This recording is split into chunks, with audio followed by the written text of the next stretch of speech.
नमस्कार, आज आपण बघणार आहे चटपटीचं आवळ्याचं लोणचं। चला तर मग सगळ्यात आधी आपण मोहरी भाजून घेऊया। थोडीशी मोहरी आपल्याला हलकीशी भाजून घ्यायची आहे। आता मोहरीची डाळ घेतली तर ती आपल्याला भाजण्याची आवश्यकता नाही आहे। या पद्धतीने मोहरी भाजून झालेली आहे। एक चमचा जिरे घेतलेले आहे, थोडीशी मेथी घेतलेली आहे, अर्धा ते पाव चमचा, 5-6 काळी मिरे, धणे आणि बडीशेप हे सगळं आपल्याला एकत्र हलकसं भाजायचं आहे, जास्त भाजायचं नाही आहे। थोडंसं 1 मिनिट मी हे मसाले सतत हलवत भाजून घेते। हे बघा, या पद्धतीने या मसाल्यांचा हलकासा रंग बदलला की आपल्याला हे काढून घ्यायचे आहेत। त्यानंतर त्याच कढईमध्ये आता मी हे अर्धी वाटी तेल घालून घेणार आहे। तेल आपल्याला छान कडकडीत गरम करून घ्यायचं आहे।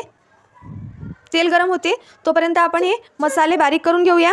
आपल्याला मसाले खूप जास्त बारीक सुद्धा नाही करायचे, हलकेसे जाडसर ठेवायचे आहेत। हे बघा, मी मसाले मस्त छान वाटून घेतलेले आहेत। या पद्धतीने थोडेसे जाडसरच ठेवलेले आहे। आपलं तेल सुद्धा छान मस्त कडकडीत गरम झालेलं आहे। आता आपल्याला या तेलामध्ये आवळ्याच्या फोडी टाकून घ्यायच्या आहे आणि छान परतवून घ्यायच्या आहेत।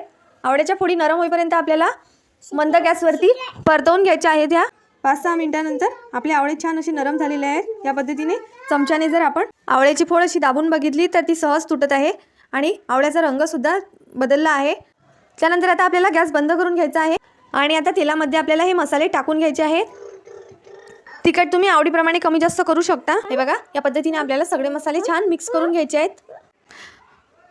या पद्धतीने आपले लोणचे छान बनून तयार आहे। मस्त झटपट हे लोणचं बनून तयार होते। तुम्ही बघू शकता आपलं लोणचं किती मस्त असं बनून तयार झालेलं आहे आणि रंगसुद्धा मस्त अप्रतिम आलेला आहे। व्हिडिओ आवडल्यास व्हिडिओला लाईक करा, शेअर करा आणि चॅनलला सबस्क्राईब करा।